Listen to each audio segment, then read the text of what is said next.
पूर्वी लद्दाख में सीमा पर भारत और चीन की सेनाएं आमने सामने खड़ी हैं। तनाव चरम पर है, लेकिन ये और आगे ना बढ़े, इसके लिए राजनीतिक, कूटनीतिक और बातचीत का रास्ता भी देखा जा रहा है। इसी कड़ी में दोनों सेनाओं ने बातचीत भी की। हालांकि इससे पहले क्षेत्रीय सैन्य स्तर पर कई बार बातचीत हो चुकी है, लेकिन इस नए विवाद का कोई भी रास्ता आज तक नहीं निकल पाया। इस मामले में ज्यादा जानकारी के लिए हमारे साथ मौजूद हैं अंतरराष्ट्रीय मामलों के विशेषज्ञ और VR1 चैनल के editor in chief brigadier doctor Vijay Sagar Dhiman sir. Brigadier साहब 38 साल सेना में अपनी सेवाएं देने के बाद अंतरराष्ट्रीय विषयों पर 2 डॉक्टरेट हासिल कर चुके हैं। इसके अलावा ब्रिगेडियर साहब ने LOC से लेकर एनकाउंटर इमरजेंसी और UN में भी अपनी सेवाएं दी हैं। सर, आपसे पहला सवाल, अभी चाइना को लेकर पूरे मीडिया में बवाल मच रहा है कि चाइना LAC पर नियमों का उल्लंघन कर रहा है और लद्दाख पर अपना अधिकार जमाने की कोशिश भी कर रहा है। तो सर, आप ये बताएं कि इन सब को देखकर जो आम जन के मन में डर पैदा हो रहा है, क्या वो सही है? क्या इस तरह से डरना सही है? और ये भी बताएं कि इन सब के खिलाफ हमारी जवाबी कार्यवाही में तैयारियां किस स्तर पर हैं? देखिए, ये जो इतना तनाव की बात हो रही है, टेंशन की बात हो रही है लद्दाख बॉर्डर के ऊपर, मैं एज ए मिलिट्री एक्सपर्ट आपको ये बताना चाहूँगा कि इसमें डरने की बिल्कुल कतई भी ज़रूरत नहीं है। कि जो LAC है, लाइन ऑफ एक्चुअल कंट्रोल, ये लाइन ऑफ कंट्रोल जो पाकिस्तान के साथ उसकी जैसी नहीं है। वहाँ पे I world to I world disposition है, पूरी डिप्लॉयड है। यहाँ पे क्या है कि ये एरिया जो कि हाई ऑल्टीट्यूड है, अनइनहैबिटेबल है और यहाँ पे वेदर बहुत रोल प्ले करता है, तो इसको परमानेंटली ऑक्यूपाई करना थोड़ा मुश्किल काम है, किया जा सकता है। बट फिर भी जो हमारी पॉलिसी रही है इंडिया और चाइना की, हम अपनी अपनी पोस्ट में चले जाते हैं और इस एरिया की पेट्रोलिंग करते रहते हैं। तो मतलब ये लाइन ऑफ एक्चुअल कंट्रोल एक खाली एरिया है, तो उसमें वो भी आते हैं और हम भी जाते हैं। और इस बार क्या हुआ है कि उन्होंने शायद कुछ आगे टेंट्स लगा लिए हैं, कुछ पेगोंगसो लेक के अंदर कुछ वाटर विंग के लोग आगे हैं, और हमने एक लेक के ऊपर एक फिगर 4 से लेके 3 से 4 तक एक कच्चा ट्रैक था जो हमारे बेस तक आता है, वहां पे हमने रोड बनाने की कोशिश करी है जिसको वो ऑब्जेक्ट कर रहे हैं। अभी बोला ये जा रहा है कि चाइनीज आ गए हैं, उन्होंने ऑक्यूपाई कर लिया है 80 स्क्वायर किलोमीटर, 300 स्क्वायर किलोमीटर, ये डिफरेंट किस्म की रिपोर्ट्स आ रही हैं। ये सब मेरे ख्याल में कोई भी कोलैबोरेटेड नहीं है, तो इसलिए इनसे डरने की जरूरत नहीं है। उसका रीजन मैं ये बता रहा हूँ कि अगर चाइनीज, जैसे बोला जा रहा है कि 2 डिविजन लेके आ गए हैं, 2 डिविजन तो ले आएंगे और उसको डिप्लॉय कहाँ करेंगे? ये ऊंची ऊंची पहाड़ियां हैं, वहां पर डिप्लॉयबिलिटी नहीं है। फोर्स लेवल तो आपके पास होगा, बट पॉइंट ऑफ डिसीजन पे अगर आप उस फोर्स लेवल को लगा नहीं सकते तो उस फोर्स लेवल का क्या फायदा है? और उस तरफ देखिए, अपने इंडिया की तैयारी देखिए, हमारा वाला जो एरिया है वो बड़ा कंजीनियल है, और हमारी दौलत बाग ओल्डी जो एयरफील्ड है या ले एयरफील्ड है, ये ALGs हैं हमारी वहाँ पे, वो सब इस वक्त एडवांस हालत में हैं। और आज हमारे पास C-130 हर्कुलिस एयरक्राफ्ट है हेवी लिफ्ट के लिए, C-17 ग्लोबमास्टर हमारे पास है हेवी लिफ्ट के लिए, हम वहाँ टैंक्स भी ले जा सकते हैं अगर चाहें, और या हेवी इक्विपमेंट ले जाना चाहें कि बड़ी जल्दी से वो इंडक्शन हो जाएगा। उसके अलावा हमारे पास चिनूक हेलीकॉप्टर्स हैं आज, उसकी वजह, उसका मतलब ये है कि हम जो हमारी भारी तोपें हैं, हैवी आर्टिलरी है, उसको हम कहीं पे भी ले जाकर डिप्लॉय कर सकते हैं। तो इस वक्त ये डरने वाली सिचुएशन या इस किस्म की कोई सेंसेशन वाली बात नहीं है, पॉइंट नंबर 1। दूसरा, ये जो पूरा गैमेट है या जो सारी ये प्रक्रिया हो रही है, ये बेसिकली जो हमने जो पाकिस्तान चाइना की काराकोरम हाईवे है, हमने उसको डोमिनेट करना शुरू कर दिया है कि डेप्सन वैली में हमने अपने आप को थोड़ा फोर्टिफाई कर लिया है। उसके बाद काराकोरम के पास जो हमारी पोस्ट है उनको हमने फोर्टिफाई कर लिया है बिकॉज ऑफ दौलत बाग ओल्डी जो हमने रोड बनाई है। इस रोड से अभी जितनी भी जो LAC के पैरेलल ये रोड चलती है हमारी तरफ, तो उसमें हमारी जो इंडक्शन, लॉजिस्टिक्स, ये सारी की सारी फास्ट है। तो उस काराकोरम हाईवे को डोमिनेट करने से आपको ये फायदा है कि वो चाइना के लिए एक गेटवे टू तिब्बत है। तो इसलिए थोड़ा सा वो इस वक्त अपने खराब मूड में है कि आपने इसको क्यों बना लिया। पर देखिए ना, उन्होंने क्या किया है, जो ये फिगर 8 से लेकर फिगर 5 तक रोड बनी है, जो चाइना कहता है कि हमारी लाइन ऑफ एक्चुअल कंट्रोल की परसेप्शन फिगर 5 से गुजरती है और हम कहते हैं फिगर 8 से गुजरती है। तो ये जो फिगर 8 से लेकर फिगर 5 तक का इलाका है, ये रोड चाइना ने कब बनाई? जब कारगिल युद्ध में हम पाकिस्तान के साथ लड़ रहे थे, तो हमारी सारी की सारी जो आर्मी की तवज्जो थी वो उस तरफ थी। तो चाइना ने चुपके से रोड बना ली। तो ये एक बॉर्डर वायलेशन, जो हमारे 5 एग्रीमेंट्स हैं चाइना के साथ रिसेंट बॉर्डर मैकेनिज्म के, ये तो उनकी भी वायलेशन है। तो फिर उसको हमारे एक छोटा सा फुट ट्रैक जो फिगर 3 से फिगर 4 तक आता है, उसको बनाने में क्या ऑब्जेक्शन हो सकती है। प्लस मैं आपको ये भी बताना चाहता हूँ as citizen of this country, देखिए 62 में हमारी डिबैकल हुई, हम मानते हैं इस बात को, मगर उस वक्त हम हारे नहीं थे, हमारे पास सामान नहीं था, हमारे जो जवान थे वो बहुत बहादुरी से लड़े थे। और जो PLA है वो जो हमारे अगेंस्ट आई थी, वो PLA पर से प्रोफेशनल आर्मी नहीं थी, वो सारे उनके मिलिशियाज थे तिब्बत से और सिंकियन प्रोविंस से इकट्ठे करके जो वेव्स में इंडिया की तरफ भेज दिए। और उसके बाद खैर वो तो हमारी जो डिबैकल हुआ उसके बाद वो छोड़ के वापस भी चले गए। पर आज की सिचुएशन डिफरेंट है, आज वो सिचुएशन नहीं है। आज चाइना जो मिलिटरीली अगर हम साउथ ईस्ट चाइना में देखें या इंडियन ओशन में देखें, यहाँ पे इंडियन नेवी बहुत सारे कंट्रीज के साथ कोऑपरेट कर रही है।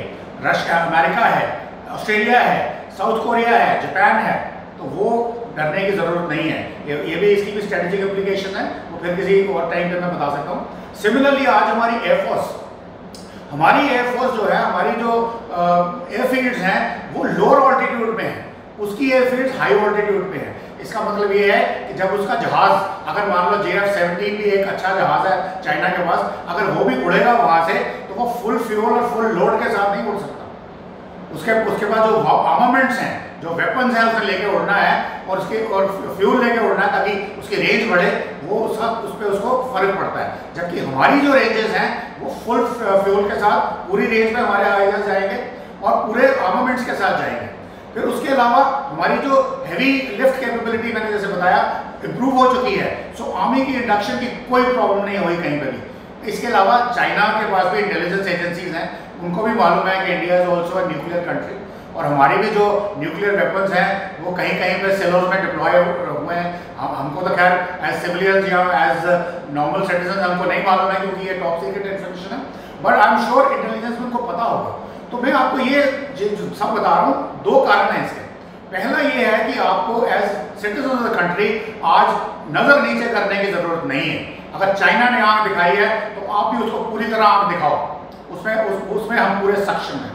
और दूसरा, ये सारी जो कहानी है चाइना भी समझता है, इतना बेवकूफ़ या इतना वो नहीं हो सकता कि वो कोई ऐसी गलती करें।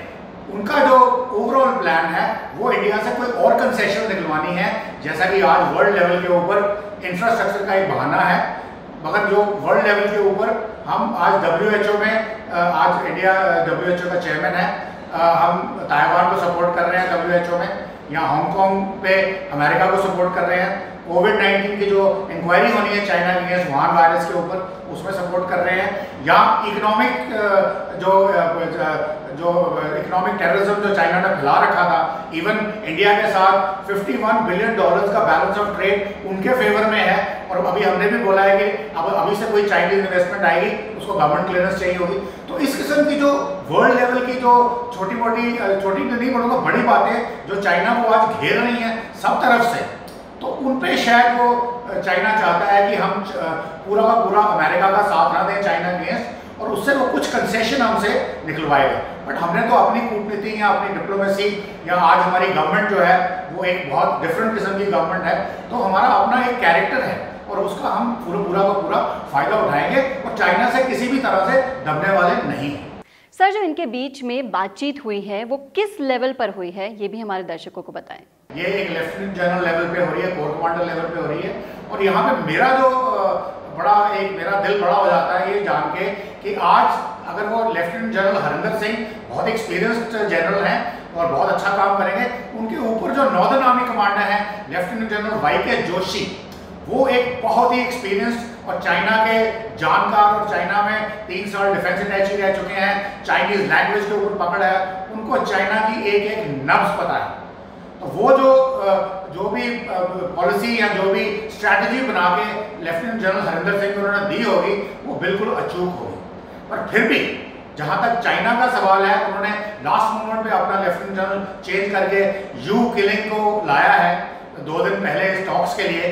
वो पक्का जो चाइना के प्रेसिडेंट हैं शी जिनपिंग, उनका कोई संदेश लेके आए हैं और ये संदेश दिया जा रहा है आपको, जो हम अपने डिप्लोमेटिक लेवल पे मिनिस्ट्री ऑफ एक्सटर्नल अफेयर्स को या फॉरेन मिनिस्टर जो हमारे एस जयशंकर हैं, बहुत ही काबिल और सदे डिप्लोमेट हैं और आज हमारे फॉरेन मिनिस्टर भी हैं और उनको मोदी जी की पूरी सपोर्ट है और पूरा दम उनके हाथ में आ है। ये एक मैसेज उनके पास जा रहा है एनालाइज करने के लिए कि अगले भविष्य में चाइना इस तरीके की चीज़ें ना करे तो हमको क्या लेना है उनसे और क्या देना है।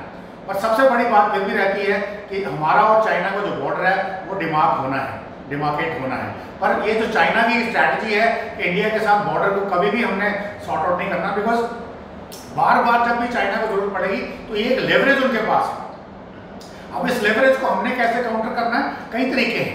हम चाहें तो तिब्बत का मसला फिर से उठा सकते हैं और उसमें कुछ कमियां हैं, कुछ प्रॉब्लम हैं, बट नेवरदलेस पांचेन लामा कहाँ गया, पिछले 31 साल से वो कहाँ है किसी को मालूम नहीं है, वो आवाज़ें उठ सकती हैं।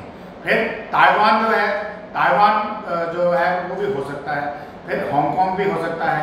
तो इस तरह की काफ़ी सारी चीज़ें हैं, हम भी चाइना के ऊपर अपनी लेवरेज डाल सकते हैं बाई वेरियस मीन्स। और मिलिटरीली आज हम वो नहीं हैं जो 1962 में थे, तो इसलिए मेरे ख्याल में हमारी तरफ से भी कोई किसी किस्म की कमी नहीं होगी। और मैं अपने देशवासियों को आश्वस्त करना चाहता हूं कि rest be assured, let there be a war, कोई बात नहीं है, हम उस वॉर में जीतेंगे। यानी कि अगर उसमें स्टेलमेट भी होता है तो हम पीछे नहीं रहेंगे। तो ये मैं एक संदेश आप सब लोगों के लिए देना चाहता हूँ, आपको डरने की जरूरत नहीं है। मिलिट्री सक्षम है, डिप्लोमेसी सक्षम है और आज की डेट में पॉलिटिकल एस्टैब्लिशमेंट भी सक्षम है। तो दोस्तों सुना आपने, चाइना के अगेंस्ट हमारी तैयारियां भी किसी से कम नहीं हैं, तो हमें भी किसी भी तरह से डरने की जरूरत बिल्कुल नहीं है। हमारी मिलिट्री सक्षम है, डिप्लोमेसी सक्षम है और तो और पॉलिटिकली भी हमारी सिचुएशन बहुत स्ट्रांग है। तो आपके मन में भी कोई डर है तो उसे अभी के अभी निकाल दीजिए। ब्रिगेडियर डॉक्टर विजय सागर धीमान सर 38 साल सेना में अपनी सेवाएं देने के बाद आज भी भारतीय सेना के लिए रिटायरमेंट के बाद भी काम कर रहे हैं और जो भी छात्र सेना में भर्ती होना चाहते हैं उन्हें मुफ्त में ऑनलाइन कोचिंग देकर आज भी भारतीय सेना के साथ खड़े हैं। तो आप सब भी अगर सेना में जाने का सपना देखते हैं तो brigadierguidesyou.com वेबसाइट पर जाकर ब्रिगेडियर धीमान के फ्री सेशन में आप हिस्सा ले सकते हैं। इसी के साथ ही brigadier Dhiman sir live coaching, leadership coaching और मोटिवेशनल स्पीच भी देते हैं। इस तरह ब्रिगेडियर सर से हम चर्चाएं करते रहेंगे और आपके मन की सारी शंकाएं दूर करते रहेंगे।